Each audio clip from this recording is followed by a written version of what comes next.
Welcome back, guys. This is Miss Andrews. And this is Miss Williams again. And we are back on day 3 of our read aloud of the Cloud Spinner. And we left off. Does anybody remember where we left off?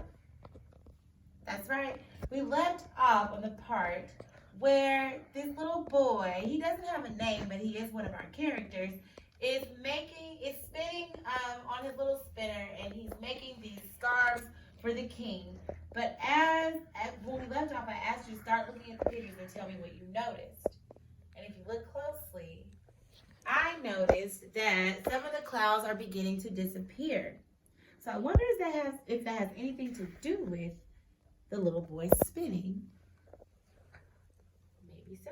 So we're going to find out. We're going to read the rest of the story and see what is happening with the king and what is happening with our other character. At last, with a clickety-clack of the loom, the boy began to weave the thread into cloth beneath the cloudless sky. And as he worked, he sadly sang, "Enough is enough, and not one stitch more."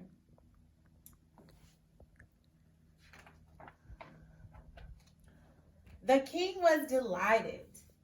That's the vocabulary word that we talked about. Praise the roof.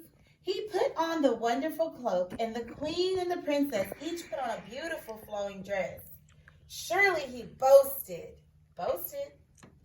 "There is no other king so magnificent and wise as me. Not one," said the queen.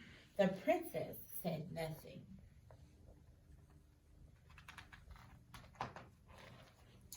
But day after day, as they wore their marvelous clothes, not one drop of rain fell from the cloudless sky. "Your Majesty," pleaded the villagers. That means they begged them. "Our animals are thirsty, and our crops are all dying." "There's nothing I can do," shouted the king, walking this way and that, his cloak trailing behind him. "Why are you moaning to me?"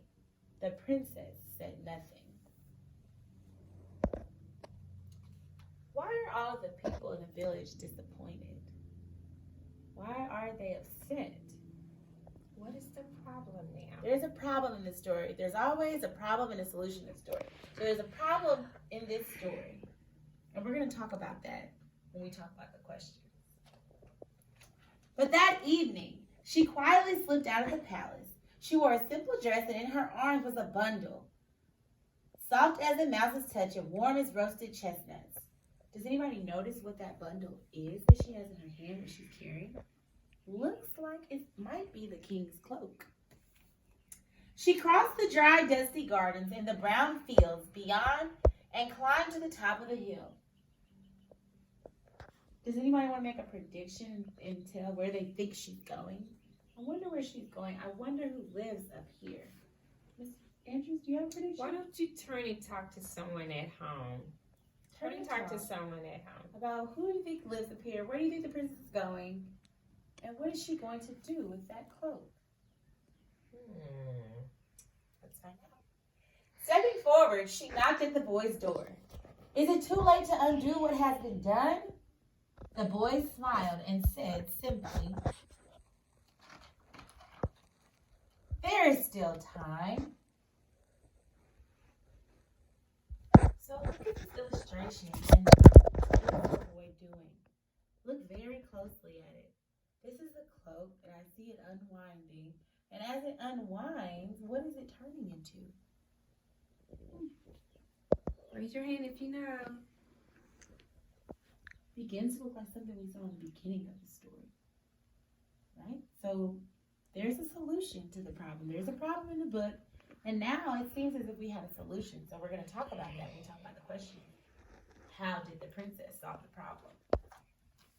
When the king awoke the next morning, he could not find his wonderful cloak. The queen could not find her beautiful dresses. They searched the palace for the clothes that the boy had made, but they were all gone. While outside, the villagers danced for joy as the rain began to fall from the clouds in the sky. It rained and rained and rained. The king and the queen looked out and wondered.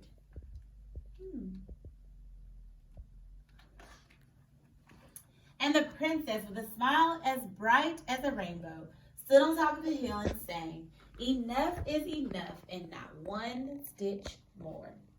Who remembers who said that? The very beginning of the story, I think I remember the little boy's mom telling him that. Remember, she gave him some advice. She gave him some good advice. And the last illustration is the end. And I want you to think about how this illustration shows how the main character, the little boy, his feelings have changed from the beginning to the end of the book. So we're going to talk about that.